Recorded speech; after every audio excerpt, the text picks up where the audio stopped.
네, 대담 시작하겠습니다. 한겨레 신문 김환 기자 그리고 김준우 변호사 오늘도 어김없이 자리하셨습니다. 어서 오세요. 안녕하세요. 안녕하세요. 네, 지금 유튜브로 생중계 중입니다. 저희들 모습 보고 싶으신 분들은 지금 유튜브 들어가셔서 세계는 그리고 우리는 이렇게 검색하시면 저희들과 함께 하실 수 있습니다. 이승환 평론가님 어제자로 만 1년 방송 되셨다고. 만 1년. 네, 축하드립니다. 만우절 같은 일이 벌어졌어요. 4월 1일 감사드립니다. 골든마우스 받을 수 있는 그날까지 장수하셔야 되는데. 네, 장수가 일단 포인트군요. 네. 알겠습니다. 고맙습니다. 일단 요즘은 그냥 안녕하세요가 아니라 우리 김한 기자한테는 진짜 안녕하냐고 물어봐야 될 것 같은데 네. 뭐 신변의 위협 뭐 없습니까? 네, 뭐 저 예전에 취재할 때는 좀 네. 뭐 협박이나 이런 것들이 있어서 뭐 신변 보호도 받고 했었는데요. 그러니까 뭐 이번 주에 기사가 나왔고 많은 분들이 좀 연락도 주시고 괜찮냐고 하는데 네. 뭐 저희 보도 나가고 어쨌든 뭐 조주빈 검거되고 네네. 그 후에는 뭐 특별한 일은 없었습니다. 네, 아주 다행입니다. 네. 본격적으로 우리 뭐 N번방 관련해서 여러 가지 얘기를 할 텐데 그 전에 짧게 좀 여쭤보죠. 이 채널A 기자가 현직 검사장과의 친분을 내세워서 유시민 이사장의 비위를 털어놓으라. 이렇게 밸류 인베스트 코리아 이철 전 대표를 뭐 압박했다, 협박했다 이런 내용을 뉴스데스크가 이틀 연속으로 단독 보도했죠. 변호사님은 먼저 어떻게 보셨어요? 복잡한 사안이더라고요. 복잡해요. 네. 네. 갑론을박이 좀 있는 것 같아요. 특히 그 법조 쪽에 출입했던 기자분들이나 이런 분들한테 또 이럴 땐 역취재를 들어가서 네, 그게 가장 빠르기도 하죠. 그게 제일 네. 고민되잖아요. 네. 기본적으로 채널A의 이모 기자님이 취재 윤리를 위반했다는 사실에 대해서는 뭐 아무도 이견은 없는 것 같아요. 당연히 네. 그런 거고 문제는 한 축으로는 이게 그 매체의 문제냐 아니면 이제 뭐 기자분의 좀 일탈적인 행동이냐 이런 문제가 좀 하나 있을 것 같은데 그래서 지금 봐서는 데스크에 뭔가 이렇게 업무 지시가 있었다고 보기는 좀 어려워 보이는 것 같고 두 번째는 이 사안의 본질 중에 하나가 취재윤리 위반이냐 아니면 검찰발 어떤 프레임이 작동한 거냐 아닌 거냐 네. 요거 관련해서 아직 사실관계가 좀 분명하지 않아서 좀 쟁점이 좀 되고 있는 부분이 있는 것 같아요. 그다음에 마지막으로 MBC 보도에 있어서는 또 뭐 좀 문제가 있었던 부분도 없지 않지 않냐 네네. 이런 얘기도 이제 또 소소하게 좀 들려오는 것 같고 그런 것 같습니다만 기본적으로 저는 그렇게 봅니다. 검찰 쪽 취재를 많이 하다 보면 네. 검찰이 일정하게는 피의사실 공표죄의 선을 넘나드는 기자들이 취재하는 걸 확인해 준다는 명목으로 좀 이렇게 정보가 흘러가는 건 사실이고 그렇죠. 네. 그걸 전부 다 나쁘게 보기만도 좀 어려운 측면이 있는 건 사실인데 이번 건 같은 경우 만약 검찰이 연관돼 있었다면 좀 많이 악의적이다라는 문제가 좀 그렇게 평가할 수 있을 것 같고요. 근데 좀 아직 구체적인 사실관계가 좀 덜 드러났으니까 좀 더 지켜보시죠. 오늘도 뭐 MBC에서 추가로 3차 보도를 하신다고 하죠. 하니까요. 네. 네, 뭐 이제 취재 목적이나 의도 이런 건 있겠지만 그래도 특정인 유시민 이사장 같은 경우를 뭐 수십 번 언급을 한 것 자체가 과연 어떤 의도인가 여러 가지 좀 논란이 있는데 그 김한 기자는 네. 또 기자로서 어떻게 보셨습니까? 저는 뭐 이런 취재는 윤리를 말할 게 아니라 사실 형법상 공갈 협박이 아닌가라는 생각이 네, 드는데 네. 뭐 이런 방식으로 취재가 가능하다라는 거를 편지를 보내고 또 대리인 뭐 만나고 편지를 이런 것들이요? 보내고 뭐 이런 경우는 흔히 있는데요. 그러니까 네. 이런 방식으로 특정한 어쨌든 자기가 뭐 진중권 교수가 MBC가 프레임을 잡았다라는 표현도 쓰던데 이 기자야말로 프레임을 잡고 취재를 들어간 거잖아요. 네네. 그걸 안 하면 가족들에 대한 수사가 닥칠 거다. 뭐 이런 식으로 이제 협박을 한 건데 네. 저는 뭐 저도 뭐 할 만큼 했지만 이런 방식으로 취재를 하는 거는 네. 뭐 들어본 적이 없어서 굉장히 좀 뭐 윤리 문제가 아니라 이거는 형법상의 문제가 아닌가라는 생각을 했고요. 다만 뭐 김준호 변호사가 말씀하신 대로 그 이제 이 채널A 기자가 말한 내용들이 사실인지 그리고 실제 뭐 녹취록이나 이것이 어떤 하청이나 청부에 의해서 이런 취재를 한 건지 뭐 이런 부분들이 지금 쟁점인데 그 부분은 여전히 좀 지켜볼 구석들이 있다라는 생각이 듭니다. 근데 내재적으로 보면 이런 건 있죠. 유시민 작가가 네. 이제 신라젠 직원들을 대상으로 강의를 했었다. 이건 예전부터 알려진 사실인데 네네. 굳이 이거의 추가 취재를 올해 2월에 들어간다? 네. 갑자기? 혼자 시기적으로. 갑자기 뭔가 호기심이 그렇게 되진 않고 뭔가 영감을 준 사람이 있지 않았을까라는 생각은 들거든요. 그래서 영감. 네.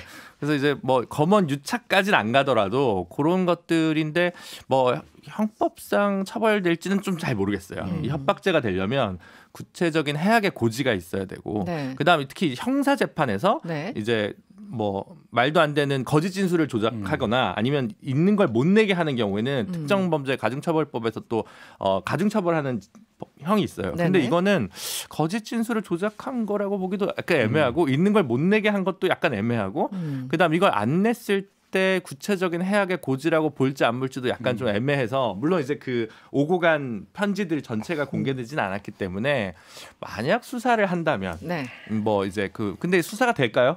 검사장이 거론이 되는데 네. 그런 거 보면 빨리 올가을에 공수처가 빨리 출범해야 되지 않나 이런 생각도 들고 뭐 그렇습니다. 예, 검사장과 그 채널A 기자가 뭐 대화한 녹취록이 있다고 하니까 그나저나 관련해서 추미애 장관이 감찰 가능성을 언급했어요. 시사했는데 실제 가능하겠습니까? 어떻습니까? 뭐 지금 어쨌든 처음에는 감찰을 할 것처럼 세게 얘기를 했다가 이제 검토 중이라고 네. 가고 있는 것 같은데 이게 굉장히 말씀하신 대로 복잡하고 칼날이 어디로 향할지 사실 모르거든요. 그러니까 이 일각에서는 윤석열 라인을 겨냥한 네. 뭐 이런 게 아니냐라고 보는 시각이 있을 정도로 그 검사장의 관계라든지 그러니까 예를 들면 이런 거죠. 감찰을 하려면 그 검사장의 폰이라든지 뭐 이런 거를 봐야 될 거 아니에요. 그렇죠. 근데 그게 얼마나 민감한 네. 이슈가 되겠습니까? 그렇게 되면 그러니까 그런 좀 정치적인 판단이나 정무적인 판단이 굉장히 복잡하게 고려가 돼야 되기 때문에 사실 뭐 실제로 또 한 번 그러니까 조국 그 사태 이후에 법무부장과 검찰총장의 힘겨루기 국면이 뭔가 계속되는 것처럼 언론들이 또다시 연장선상에서 보고 있는데 네. 이것도 사실 그렇게 따지면 가장 휘발성이 높은 어떤 지점에 지금 있는 것 같아요. 그렇죠. 사실상. 네. 알겠습니다. 오늘 뉴스데스크에서 후속 보도를 한다고 하니까요. 조금 더 지켜보도록 하고요. 본격적으로 N번방 얘기 넘어가 보도록 하죠. 우리 1704번님이 귀신같이 하시고 김한 기자님 상 받으신 거 축하드려요. 눈썹 2개. 네, 감사합니다. 네. 김한 기자가 한겨레 신문에서 아주 그 발군이었어요. 이 N번방 관련해서 지속적으로 보도를 했고요. 이 기획 보도로 국제 엠네스티 언론상 본상 수상작으로 선정됐어요. 네. 네, 어떤 과정들이 있었는지 좀 자랑 좀 해주시죠. 자랑은 그 전에 네. 제가 몇 주 전에 상 받을 거라고 예고를 그 다 예언까지? 예언했는데 이미 다 네. 실현이 되고 있네요. 숟가락 얹기. 네. 네. 저랑 이제 같이 취재했던 오연서 기자가 같이 받았는데요. 저희가 이제 텔레그램 이 N번방 사건을 이제 기성 언론 중에서는 처음 보도하고 이 그랬죠. 네. 텔레그램에서 벌어지는 성착취 카르텔이 어떤 것인지를 좀 계속 보도해 왔는데요. 뭐 네. 그 부분에서 그 인정을 받아서 뭐 엠네스티에서 상을 주셔서 감사한 마음입니다. 네. 뭐 본인 노력도 굉장히 컸고 또 제보자들의 어떤 그런 네. 것도 굉장히 컸고. 초기에 그 같이 먼저 이거를 시작해 주신 뭐 네네. 불꽃 추적단이나 네. 뭐 불꽃 닷스페이스나 추적단. 뭐 네네. 이런 분들도 지금 네. 뭐 이 N번방 사건이 이렇게까지 올 수 있었던 데는 얘기한 대로 대학생 2명이 처음 이 문제를 고발한 게 있었고요. 네, 그분들 그리고, 대단하시더라고요. 네, 그리고 이제 그 후에 저희 보도 이후에 만들어진 리셋이라는 또 단체가 있습니다. 네. 그래서 이들이 이제 당사자 운동 성격으로 계속 이 문제에 대한 청원이라든지 활동을 이어갔고 또 이제 그 젊은 여성들을 주요한 그 타깃으로 하는 매체들, 작은 매체들이 네네. 지속적으로 보도를 해줘서 네. 결국 그 당사자들의 힘으로 여기까지 온 것 같습니다. 알겠습니다. 앞으로도 좋은 보도 기대를 좀 하겠고요. 그런데 김한 기자가 네. 결국은 이 박사방 참여자들을 고소를 했더라고요. 저 기사를 봤는데요. 네, 이거 네. 사실 고소한 지는 좀 됐는데요. 좀 고소인 조사를 최근에 받아갖고 고소인 조사를 네네, 기사가 됐는데 제가 취재를 할 때 저희가 네. 한겨레가 이제 뭐 텔레를 이른바 침공했다 이런 시각을 보이면서 네, 그런 단어를 썼다고 하죠. 박사방 관계자들이 저에 대한 신상을 터는 거를 모의하고 실제로 뭐 직원을 붙여서 미행을 시키겠다든지 그다음에 이제 가족 사진 같은 것들이 공개가 되면서 제가 이제 그 당시 취재할 당시에 신변보호를 좀 받았었고요. 그리고 네.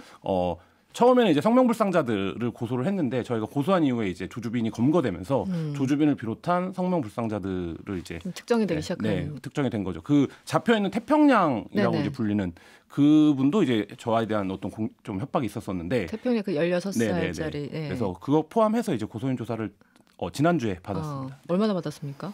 한 뭐 2-3시간 고소인 조사 길진 않았어요. 왜냐하면 두세 시간? 제가 협박받은 내용들을 캡처나 이런 거를 다 제출을 해서요. 네. 뭐 변호사로서 김한 기자에게 적극적인 조언을 좀 해주신다면 어떻습니까? 뭐 이후에 혹시 뭐 민사소송을 진행하면 가까운 나한테 오라? 변호사에게 상담하셔도 괜찮을 것 같다라고. 네. 네. 제 질문은 이 방향이 아니었는데 네. 알겠습니다. 이른바 박사방 만든 조주빈은 검거가 됐고요. 이 사람이 만든 성착취 자료는 여전히 유통이 되고 있다고 합니다. 그런데 이 와중에 내가 진짜 박사야 이렇게 주장하는 사람들도 있다고요? 예, 그러니까 어떤 상황인가요? 이 디지털 성범죄가 악랄한 게 이런 지점인데요. 예를 들면 그 자료를 네. 만든 사람은 지금 검거가 됐지만 그 자료를 다운로드 받아서 갖고 있는 사람은 몇 명인지조차 지금 파악이 안 되는 네, 상황이거든요. 네. 근데 그 중에 이제 어떤 사람들이 내가 진짜 박사다 이래서 박사 자료를 올리면서 뭐 실제 이제 금품 거래를 시도를 한다든지 실질적으로 네네. 지금 이 순간에도 네네네. 저희가 네. 1일 날도 확인을 했었는데요. 네. 뭐 그런 사람도 있고 그다음에 이제 그 실제 박사의 자료를 갖고 또 다른 방을 만들어서 박사가 운영하는 방식으로 운영하고 있는 방도 있는데 네. 그 방도 저희가 그러니까 1일 기준으로 봤을 때 한 500명 이상씩 입장에 있는 것으로 확인을 했습니다. 지금 어떤 시국인데 이렇게 전 국민이 분노하고 있는데 이런 사람들이 있다라는 게 좀 상식적으로 이해가 안 가거든요. 이런 사람들은 더 가중 처벌해야 되는 거 아닙니까? 그런 게 있죠. 일단 이럴 때는 저도 범죄 심리학 공부를 좀 해야 되나 가끔 이런 생각이 들어요, 좀 들 도저히. 때가 있어요. 네. 이 윤리적 감각이 어떻게 다른지를 좀 이해가 안 가는 게 있고 네. 두 번째는 형사처벌을 안 받거나 받더라도 굉장히 낮게 받을 거라는 자기 확신이 없으면 이렇게까지 움직일 수 있을까라는 못하겠죠. 또 의문이 많이 들어서 네. 좀 상당히 좀 분노스러운 거고요. 어쨌든 이분들은 오히려 단순 가입자라고 하더라도 훨씬 그 뒤에도 계속 이렇게 만드는 건 좀 더 뭐 나중에 수사가 이루어지고 기소가 이루어진다면 그런 부분들 좀 양형에 참작돼야 되지 않을까 가중적으로 네. 이렇게 저는 생각하고 있습니다.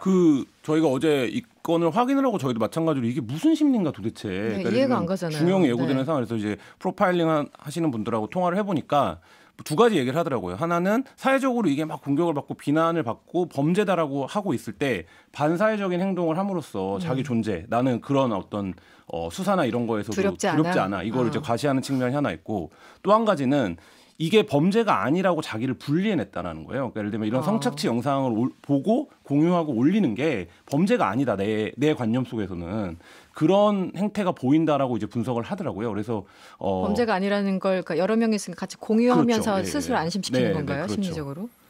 그러니까 자꾸 이게 가해자 입장의 서사와 이거에 주목해서 이걸 해석해야 되는 우리가 되게 슬픈 것 같고 이러면 그 피해자의 목소리가 더 들리지 않게 되니까 이런 것도 되게 깝깝한 것 같습니다. 네. 이런 해석을 우리가 왜 해야 되는지도 모르겠는데 네. 알겠습니다. 그리고 이 사건이 보도된 초기부터 저희가 계속해서 처벌 얘기를 했잖아요. 사실 이 사람들도 이러고 있는 게 어차피 뭐 검찰들도 제대로 구형 안 하고 판사들이 풀어주고 이거 학습 효과가 있는 거잖아요. 실질적으로 선례들이 있고요. 또 이제 구체적인 예를 들어보면 텔레그램 N번반 시초로 알려진 갓갓 김한 기자가 여러 차례 얘기를 했는데 그렇게 추정되는 인물에게 성착취 영상 제작을 의뢰하고 10대를 대상으로 성착취물을 170여 개나 제작했던 30대 남성이 최근 법원에서 징역 3년 굉장히 가벼운 처벌을 받았어요. 이것을 뒤늦게 확인을 하셨어요. 네, 어떤 내용입니까? 네. 그러니까 이분이 최후 확정 판결을 받았는데, 그러니까 그 미성년자 4명을 이 피해자고요. 이 4명에게 한 170편 정도의 성착취 영상을 만들었습니다. 네. 근데 이분이 이제 혼자 만든 것도 있고 누군가에게 제작을 의뢰한 경우도 있는데 네. 이 제작을 의뢰했던 사람이 지금 경찰은 가까스로 보고 수사를 하고 있는 상황입니다. 그렇군요. 네. 근데 이분의 판결문에서는 성명 불상자로 나와요. 지금 상황에서 이제 가까신 게 확인이 된 건데 네. 근데 이분이 동종 전과도 있어요. 전과가 있었는데 네네. 3년을 받은 거예요? 근데 당시? 이 형량을 할 수 있는 양형 범위가 어떻게 됐냐면 2.6개월 2년 6개월에서 22년 6개월 사이였어요. 22년 6개월도 네네. 가능한 그러니까 것이었다. 22년 6개월도 줄 수 있었던 최고치는, 거예요. 네. 근데 이분이 이제 3년 최종 확정 판결을 받았는데 그러니까 이 부분인 거죠. 그러니까 예를 들면 두 가지를 지적하고 싶은데요. 첫 번째는 이분이 1년 정도 전에 검거가 됐거든요.